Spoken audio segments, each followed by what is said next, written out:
Hello বন্ধুরা, আজকের ভিডিওতে আমরা কথা বলবো সম্প্রতি ভারতের প্রধানমন্ত্রী নরেন্দ্র মোদী এর জর্ডান অফিসিয়াল ভিজিট সম্পর্কে, যেখানে তিনি জর্ডান সরকার এবং দ্বিতীয় কিং আবদুল্লাহ এর সঙ্গে বৈঠক করেছেন এবং দুই দেশের সম্পর্ককে আরও শক্তিশালী করেছেন।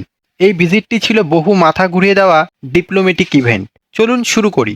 ডিসেম্বর 15 থেকে 16, 2025 প্রধানমন্ত্রী মোদী জর্ডানে গিয়েছেন। এটা ছিল সম্পূর্ণ বাইলেটারাল ভিজিট, অর্থাৎ পুরোটাই দুই দেশের সম্পর্ক বাড়ানোর উদ্দেশ্যে।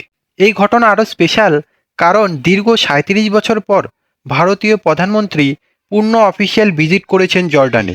এভাবেই তিনি পৌঁছেছেন জর্ডানের রাজধানী আম্মানে, যেখানে প্রথমেই উষ্ণ অভ্যর্থনা পেয়েছেন জর্ডানের প্রধানমন্ত্রী জাফার হাসান দ্বারা।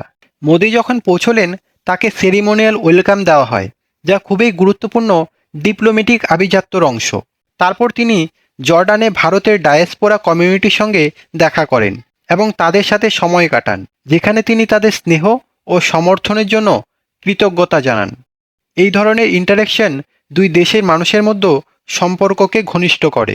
প্রধানমন্ত্রী নরেন্দ্র মোদী এবং জর্ডানের কিং দ্বিতীয় আবদুল্লার সঙ্গে একটি ব্যাপক আলোচনা হয়। এখানে তারা আলোচনা করেছেন রাজনৈতিক সম্পর্ক নিয়ে, নিরাপত্তা ও কাউন্টার টেরোরিজম নিয়ে, মধ্যপ্রাচ্যের বর্তমান পরিস্থিতি যেমন গাজাকে নিয়ে এবং ভবিষ্যৎ কৌশল ও সহযোগিতা নিয়ে।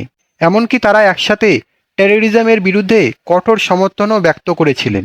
এইসব আলোচনার মাধ্যমে দুই দেশ নিজেদের স্ট্র্যাটেজিক অ্যালাইনমেন্ট ও বিশ্ব রাজনীতির পারস্পরিক অবস্থান স্পষ্ট করেছেন।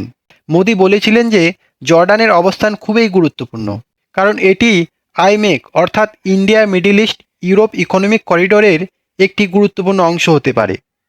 এই করিডোর জিনিসটা ভারত থেকে মধ্যপ্রাচ্য ও ইউরোপ পর্যন্ত লজিস্টিক্যালি সংযোগ বাড়াতে সাহায্য করবে। এটি রিজনাল কানেক্টিভিটি এবং আন্তর্জাতিক আর্থিক সম্পর্ক গড়ার ক্ষেত্রেও বড় ভূমিকা রাখতে পারে। প্রধানমন্ত্রী নরেন্দ্র মোদী এই ভিজিটে একটি বড় লক্ষ্য উল্লেখ করেন: পরবর্তী 5 বছরে India Jordan bilateral trade 5 billion পর্যন্ত বাড়ানো। এতে আশার বার্তা দেওয়া হয় যে জর্ডান ভারতের একটি গুরুত্বপূর্ণ ট্রেডিং পার্টনার। দেশটি ভারতের জন্য ফসফেটস ও পটাশ ফার্টিলাইজারের বড় সাপ্লায়ার। এই ভিজিটে 5টি মৌ অর্থাৎ মেমোরেন্ডাম অফ আন্ডারস্ট্যান্ডিং মানে সমঝোতা স্বাক্ষরিত হয়েছে। এগুলি হলো রিনিউয়েবল এনার্জি অর্থাৎ নতুন ও পূর্ণ নবীকরণযোগ্য শক্তি, water resource management, cultural exchange programme renewal, digital solutions corporation. এই মৌগুলোর মাধ্যমে দুই দেশ শিক্ষা, সংস্কৃতি, পরিবেশ, ডিজিটাল সেবা সহ অনেক ক্ষেত্রেই কার্যক্রম শুরু করবে। আপনাদের বলে রাখি, এই বৈঠকে শুধু দুই দেশের ইস্যুই ছিল না, তারা রিজিওনাল স্ট্যাবিলিটি, গাজা পরিস্থিতি এবং আন্তর্জাতিক নিরাপত্তা সম্পর্কেও কথা বলেছেন। এতে স্পষ্ট হয় যে ভারত এবং জর্ডান শুধু পারস্পরিক নয়, বরং আন্তর্জাতিক ফোরামেও একসাথে কাজ করতে আগ্রহী। মোদি বলেছেন যে এই ভিজিট শুধুই দুই দেশের সম্পর্ক নয়, এটা বন্ধুত্ব, নিরাপত্তা এবং ভবিষ্যৎ সহযোগিতার পথচিহ্ন। তিনি আশা করেন যে এই সম্পর্ক শক্তিশালী, দীর্ঘস্থায়ী এবং বিশ্ব রাজনীতির গুরুত্ব বহন করবে।